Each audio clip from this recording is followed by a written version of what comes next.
ये एक्ट्रेस होगी पुष्पा 2 की हीरोइन जिसने दिखने के मामले में रश्मिका को भी पीछे छोड़ दिया। पुष्पा 2 की स्टोरी हुई लीक जिसमें पुष्पा कोई विलेन नहीं है, एक अंडर कवर पुलिस ऑफिसर है जिसका टारगेट चंदन की लकड़ी का अवैध व्यापार करने वाले गैंग को जड़ से उखाड़ फेंकना है। और KGF 3 में हो सकती है पुष्पा की एंट्री। डायरेक्टर ने लिया बड़ा फैसला। दुनिया भर में 350 करोड़ से ज्यादा की कमाई करने वाली फिल्म पुष्पा का दूसरा पार्ट भी जल्द आने वाला है, जिसकी कहानी ये हो सकती है कि फिल्म का हीरो पुष्पा कोई गैंगस्टर नहीं बल्कि वो एक पुलिस के सीक्रेट मिशन में शामिल है जिसका टारगेट चंदन की लकड़ी का अवैध व्यापार करने वाले गैंग को जड़ से उखाड़ फेंकना है। और ऐसा करने के लिए उसके पास एक धांसू प्लान भी है। वो पहले तो श्रीनु और कोंडा रेड्डी को एक दूसरे के खिलाफ कर देगा जिसका फायदा वो खुद उठाएगा। लेकिन जरा थोड़ा सा फ्लैशबैक में देखिए, पुष्पा अचानक खुद इन लोगों से जाकर मीटिंग करता है, ना कि ये लोग पुष्पा के पास आते हैं। और तो और चंदन का अवैध माल भी पुष्पा बहुत ही चालाकी के साथ पुलिस वालों से बचाकर ट्रक समेत उसे झील में छुपा देता है। तो कभी दूध के ट्रक के अंदर रखकर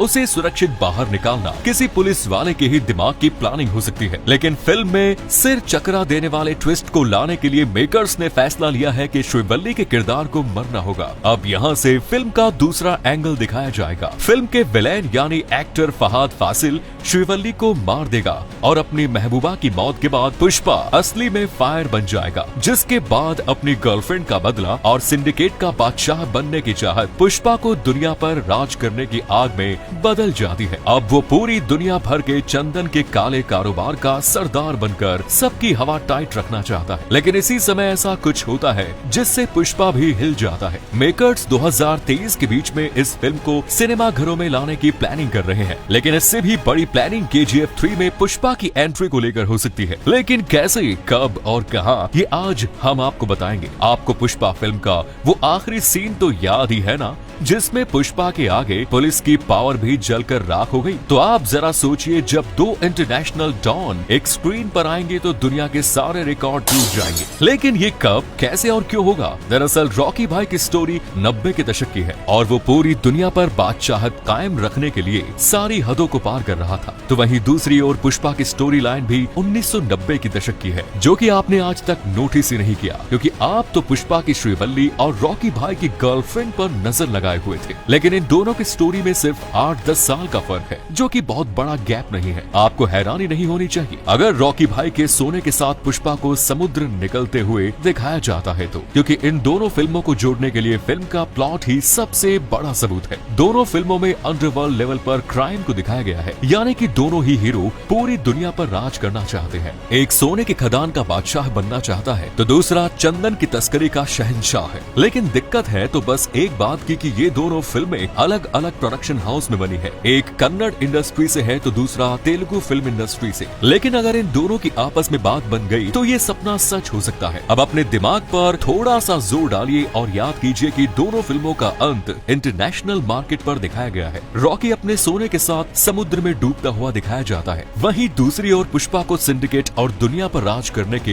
हिंट के साथ एंड किया जाता है। अगर ऐसा हुआ तो इसमें बहुत बड़ी बात नहीं होगी कि KGF के क्लाइमैक्स में और पुष्पा 2 के एंड में पुष्पा के पेजर पर रॉकी भाई का मैसेज या फिर रॉकी के मोबाइल पर पुष्पा का नंबर दिखाया जा सकता है। लेकिन पुष्पा के पार्ट 2 में सबसे बड़ा सवाल है कि इसकी हीरोइन कौन होगी। हम आपको बताते हैं वो दक्षिण की अभिनेत्री है जो पुष्पा 2 में अल्लू अर्जुन के साथ अभिनय करने के लिए तैयार है। वो कोई और नहीं बल्कि साई पल्लवी है। फिल्म के निर्देशक सुकुमार ने आगामी फिल्म में एक आदिवासी लड़की की भूमिका निभाने के लिए अभिनेत्री से संपर्क किया है। इतना ही नहीं, ये भी दावा किया गया है कि साई पल्लवी अल्लू अर्जुन स्टारर पुष्पा 2 में अभिनय करने के लिए आसानी से सहमत हो गई है और अपने फेस को अंतिम रूप देने के बाद फिल्म की शूटिंग शुरू कर देंगी। साई पल्लवी को आखिरी बार तमिल फिल्म गार्गी में देखा गया। साई पल्लवी ने अपने करियर की शुरुआत प्रेमम से की थी, जिसके बाद उन्हें फिदा में भी देखा गया। साई पल्लवी सेंट मराय नर्तकी भी है, जिनमें तेलुगु, तमिल और मलयालम फिल्मों में उन्होंने अपने प्रदर्शन के लिए 2 फिल्म फेयर पुरस्कार सहित और कई पुरस्कार भी जीते हैं। उनका ये राज बहुत ही कम लोग जानते हैं कि साई पल्लवी ने 2016 में MBBS पूरा किया है। ऐसे ही एक दूसरे राज KGF 3 और पुष्पा पार्ट 2 में कौन जीतेगा, इस बात पर अभी से बहस छिड़ गई है। KGF की वर्ल्ड वाइड फिल्म की कुल कमाई अब बढ़कर 1250 करोड़ रुपए हो गई है, जबकि पुष्पा की कुल कमाई 365 करोड़ ही है, यानी लगभग 4 गुना कम। इस लिहाज से पहला राउंड KGF ने जीता। KGF 1 और 2 पार्ट का कुल बजट 180 करोड़ था, तो वहीं पुष्पा को बनने में 250 करोड़ रुपए खर्च हुए। तो देखा जाए तो यहाँ पर भी कम खर्च में ज्यादा कमाई केजीएफ ने की है। लेकिन केजीएफ के तीसरे पार्ट के लिए लगभग 1000 करोड़ का बजट रखा गया है और पुष्पा के लिए 500 करोड़ का। चैप्टर 1 के लिए यश ने 15 करोड़ और चैप्टर 2 के लिए 30 करोड़ रुपए फीस ली, जिसके बाद अब वो पार्ट 3 के लिए 70 करोड़ की मांग कर रहे हैं। पुष्पा फिल्म के लिए अल्लू अर्जुन ने करीब 50 करोड़ और रश्मिका ने 10 करोड़ चार्ज किए, लेकिन अब अल्लू अर्जुन पुष्पा 2 के लिए 100 करोड़ रुपए की मोटी फीस ले रहे हैं। केजीएफ चैप्टर 3 फरवरी 2024 तक आएगी और तब तक ही पुष्पा 2 का आना संभव है। दोनों फिल्मों की कहानियां भी दमदार है। ऐसे में कौन सी फिल्म बाजी मारेगी हमें कमेंट्स में जरूर बता। लेकिन केजीएफ पर बनी फिल्म सच्ची घटनाओं पर आधारित है। इस फिल्म में जिस खदान की बात की गई है उसकी असली कहानी काफी दिलचस्प है और 100 सालों से भी ज्यादा पुरानी है। इस खदान के इतिहास को देखकर ऐसा कहना गलत नहीं होगा कि असल में भी केजीएफ की कहानी फिल्म जितनी ही खूनी है। केजीएफ में खुदाई का इतिहास 121 सालों पुराना है और बताया जाता है कि इन सालों में यहाँ की खदान से 900 टन सोना निकला है। सबसे पहले यहाँ पर आधुनिक टेक्नोलॉजी का इस्तेमाल कर 1804 से लेकर 1860 तक अंग्रेजों ने ज्यादा से ज्यादा सोना निकलने के लिए खतरनाक से खतरनाक एक्सपेरिमेंट की, लेकिन कोई फायदा नहीं हुआ। 1871 में ये वॉरेन का ये आर्टिकल पढ़कर लवेली को फिर से रिसर्च करने 1873 में मैसूर के महाराज से खुदाई की परमिशन हासिल की और यहाँ पर 1875 में खुदाई एक बार फिर से शुरू हो गई। उस दौर में केजीएफ की खदानों में रोशनी का इंतजाम सिर्फ मशालों और लालटेनों से होता था। लवेली को एहसास हुआ कि ये काफी नहीं है, इस कारण से वहाँ पर बिजली लाई गई और ये एशिया का दूसरा और भारत का पहला शहर है जहाँ बिजली शुरू हुई, जहाँ से 1902 के दौरान 95% सोना निकलने लगा। 1930 तक केजीएफ की खदान में 30,000 मजदूर काम करने लगे, जिसे छोटा इंग्लैंड कहा जाने लगा। लेकिन 2001 में यहाँ पर खुदाई बंद करने का फैसला किया गया और कोलार गोल्ड फील्ड्स खंडहर बन गए। कई रिपोर्ट्स में दावा किया जाता रहा है कि केजीएफ में आज भी सोना मौजूद है। धन्यवाद।